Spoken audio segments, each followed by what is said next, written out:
It's no secret that most gamers are lacking in vitamin D. Well, today's your lucky day because I'm here to give you a big dose of sunshine with my top 10 video game sunsets. Let's kick things off, shall we? Number 10. Sonic R on the Saturn was the first ever Sonic racing game to be in 3D, and it was praised for taking full advantage of the Saturn's hardware while having a ridiculously killer soundtrack.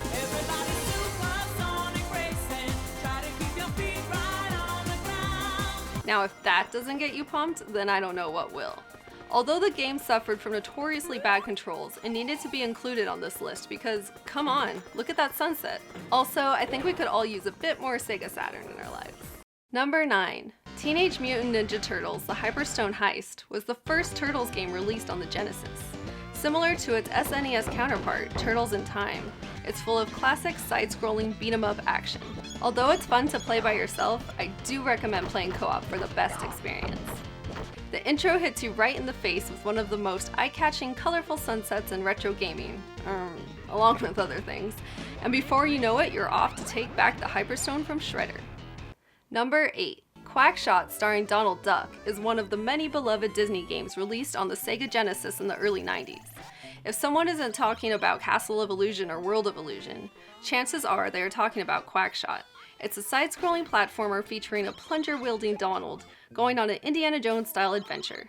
Once you make it to Duckburg to get your bubblegum shooter from Gyro, you go on an exhilarating powerline ride that has one perfectly pink and purple 16-bit sunset. Number 7. Who knew there was more than one game about dolphins? Well, I'm pretty sure Activision was the first to create a dolphin-focused game that was simply titled Dolphin on the Atari 2600. You play as, you guessed it, a dolphin, racing through what are apparently walls of seahorses, I thought it was coral or seaweed, while trying to get away from a giant squid. This addictive side-scroller features a simple yet pleasing Atari 2600 sunset that shows you don't need any fancy 16-bit graphics when it comes to making an eye-catching game. Number 6. So Street Fighter III Third Strike is the follow-up to Street Fighter III Second Impact, which is the follow-up to just plain old Street Fighter III. Yeah.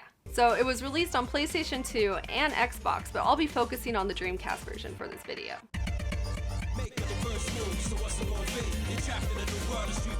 Second Impact had a background or two that were nice, but I found the background in this game to be totally breathtaking when it comes to killer sunsets.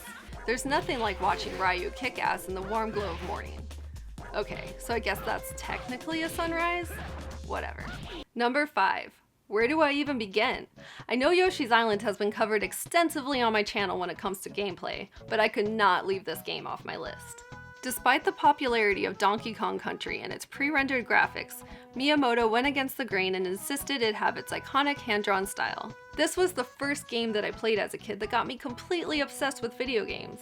Every single enemy or detail is memorable, so the fact that there are some backgrounds and skies worth noting should come as no surprise. Be it the pink and purple skies of Nepinet's domain, or the fiery glow behind Prince Froggy's fort, it's clear that this game features some of the best backgrounds on the SNES. Number 4.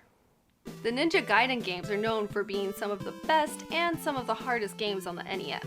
They're also known for having some really elaborate and well-done cutscenes. So it's no surprise that I'm mentioning Ninja Gaiden 2 when it comes to killer backdrops and colorful skies. The game itself ends on a totally epic sunset, while Ryu and Erin share a romantic embrace.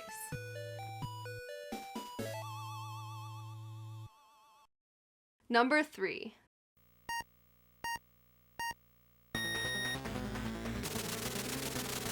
There is no way I could not include Victory Run on a list of the top video game sunsets. The TurboGrafx 16 racing game stands out due to the fact you're racing against the clock as you rapidly travel through time, which means the sun is setting during your entire race. Although you need to pay attention to obstacles like oil spills and other cars, be sure to look up from time to time to take in the game's ever-changing sky. Number 2.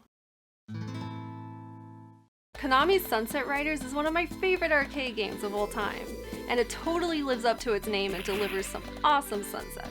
It's packed full of side-scrolling run-and-gun action which makes you feel a bit like you're in some Wild West version of Contra.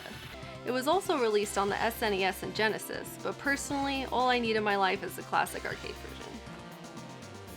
And finally, number 1. Anyone who watches my channel will probably not be surprised that this is going to take the number 1 spot. Super Contra, or Super C as it's called in North America, is the sequel to the beloved NES game Contra. Tight controls, non-stop enemies, and tons of replay value cause both Contra and Super C to be in top 10 lists everywhere. But when it comes to epic pixelated sunsets, Konami outdid themselves with this one. I know I'm probably the first person to say this, and it may even be a little weird, but the sunset was the first thing I noticed when playing this game, even before Bill slides out of the helicopter. And once you defeat everything from laser showers to more aliens, the game sends you off into my favorite sunset of them all. I wonder if this sparked Michael Bay's obsession with helicopters flying off into sunsets. It sure did spark my love for ones in games.